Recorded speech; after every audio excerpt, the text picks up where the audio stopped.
In this tutorial, I'm going to show you how to make a really simple flat paper flower. So I'm going to be making a flat sort of daisy shape, and we'll be curling the ends to give it a little bit of dimension so it kind of pops up off of the ground. It's not super boring. So I'm going to take my paper here, and I'm going to come up with a piece of paper. If you have colored paper, this works really great with colored paper. So if you have any colored paper at all, whether it's construction paper or tag board or any kind of just colored computer paper, that's great. If you don't have any colored paper at all, you could also use wrapping paper. You could use brown paper bags if you want to do some beautiful sort of brown natural looking flowers. You could also use white paper and just color it if you want to. You could use watercolor, marker, crayon color, pencil, anything you want to use to color it. And of course the last option is just to use the white paper. There are plenty of white flowers in this world. There is absolutely nothing wrong with a beautiful white flower.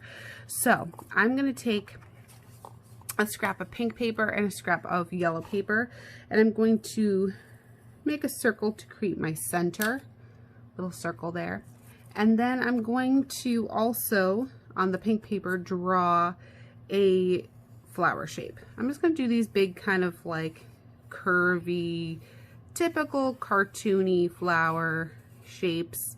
If you mess up, that's why we do it in pencil. You can erase and correct your mistakes. And if you like the way this comes out and you do one that's really good and you're going to do more than one, you can use this as a stencil to trace and do lots of different colored ones. So before you finish one, if you really like the way it came out, I'm going to get a pair of scissors, cut it out. And if you really like I said, the way it came out, I happen to like this shape. I think it came out really fun. Not all the petals are even, but that is exactly how a real flower looks. Most petals are not exactly the same as each other. I'm doing my best to cut on the line, but if I go outside the lines a little bit, it is okay, because I can always flip this over and just use this blank side as the side that it's going to be my actual flower. So if you really like the shape of it, you think it came out really nice, you might want to, before you do any more with it, use it as a stencil to trace more that you want to do. So that is something to think about.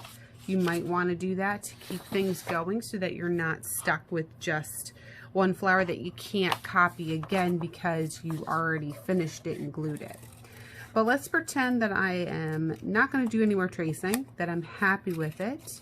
So I'm going to cut out the center of my flower, and I'm going to end up gluing that right to the middle. Now, if you have something else you want to use instead of a flat piece of paper, you could use pom-pom. If you happen to have some pom-poms, you could use that and glue that to the center. That might be fun. Give it a little 3D effect if you have some kicking around. These I got at the dollar store for my 3-year-old son to play with. He loves them. He loves making things with them and doing things with them. So these are almost always around somewhere, but if you don't have any, totally fine. Paper works just as good. You could also use something else. Maybe you have some glitter. Maybe you have a gemstone, little plastic gemstones you can glue. Maybe you find a really pretty pebble from outside that you want to glue to the center. Whatever. Just think about what you want to do and glue it to the center of your flower. So I'm going to put a little bit of glue stick down. You could use any sort of glue. You could use liquid glue. You could even use tape if you don't have anything else. That will work too. I do recommend using clear tape, not masking tape like this, because that will just show up. But that'll be fine. So once you glue your center to your flower, you are going to do one last step to make this a little bit more 3D. Right now it's a very flat flower, and we want to make it 3-dimensional. And here is the last piece of material you're going to need. You're going to need a pencil, okay? Or a pen, or a handle of a paintbrush. It honestly does not matter what it is, as long as it's long and sort of skinny. I'm going to take my pencil, and I'm going to take the end of the flower here, and I'm going to curl it over and just kind of curl it like this. So it's curled over. And what you're going to find is it's going to kind of keep its shape. It's not going to just boing right back to being flat. It's going to end up with this kind of fun curvy shape. And I'm going to do that to all of them. So I'm just going to curl it over the edge of this pencil. So this is why it doesn't have to be a pencil. You can see it really doesn't matter if it's a pencil. It could be anything that you can curl over it. And now I have this really beautiful sort of three-dimensional flower. So instead of it being this flat, boring thing, it's this beautiful three-dimensional flower piece that we can then apply to a bouquet of some sort and make it look really beautiful and popping out.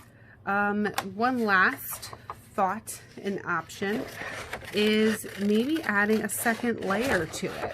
So maybe you really enjoy the single flower look, and that is fine. These are great. They're beautiful. There's nothing wrong with that at all.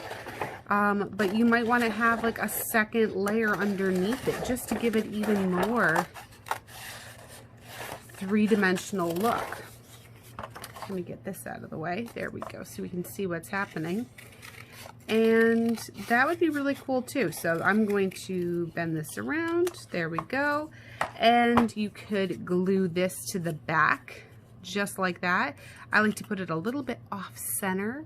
And now we have an even cooler looking flower with an extra layer of something underneath. You could leave this one popped up and this one flat, and that'll just really make this one rise up even better. So if you want to do that, it could be same color, different color. I think different color looks really neat. It's optional. You don't have to do it, but it's something to think about. So if this is the type of flower you want to make, please get going and enjoy your flower making.